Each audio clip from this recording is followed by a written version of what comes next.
(10월 6일) 주일 청소년 매일성경 함께 묵상해 보도록 하겠습니다.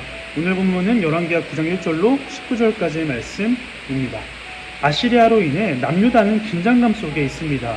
아시리아의 왕 사네립은 히스기야뿐만 아니라 백성들에게도 애굽도 하나님도 아무것도 아님을 랍사게를 통해 이야기했습니다. 이제 히스기야는 결단을 해야 합니다. 그런데 오늘 본문의 시작은 히스기야가 옷을 찢었다라고 합니다. 엄청난 슬픔을 나타내는 행동이죠.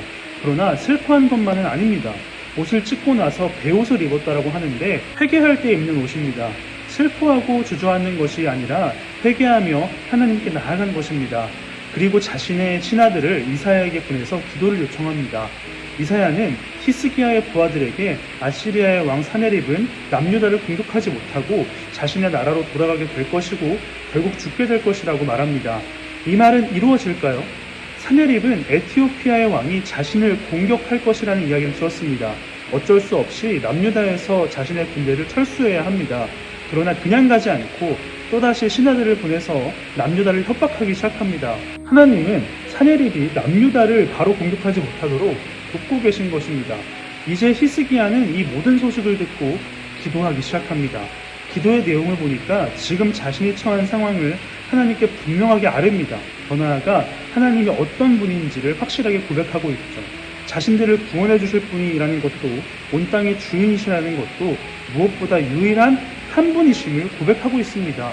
하나님을 모욕하는 사네립과 하나님의 뜻을 보여주는 이사야를 통해 히스기야는 하나님이 어떤 분인지 기도를 통해 고백하고 있는 것입니다. 오늘 본문을 통해서 우리가 알 수 있는 것은 기도는 하나님의 마음을 확인하는 수단이라는 것입니다. 하나님은 우리에게 담대함을 주시고 위로해 주시는 분이죠. 우리는 하나님의 뜻과 마음을 알기 위해 기도해야 합니다. 여러분, 우리가 기도하는 이유는 무엇일까요? 우리가 히스기야와 같이 어려움을 마주할 때 어떤 기도를 해야 할까요? 어려움을 극복을 위해 기도해야 할까요? 히스기야의 기도는 하나님이 어떤 분인지 고백하고 신뢰하는 내용의 기도를 드렸습니다. 더 중요한 것은 기도를 부탁했다라는 것입니다. 상황을 바꾸기 위해 부탁한 것도 있겠지만 위대한 하나님을 함께 누리고자 했던 것입니다. 이처럼 우리는 하나님을 신뢰하고 기대하는 히스기야처럼 이런 하나님을 함께 바라보고자 하는 마음을 배워야겠습니다.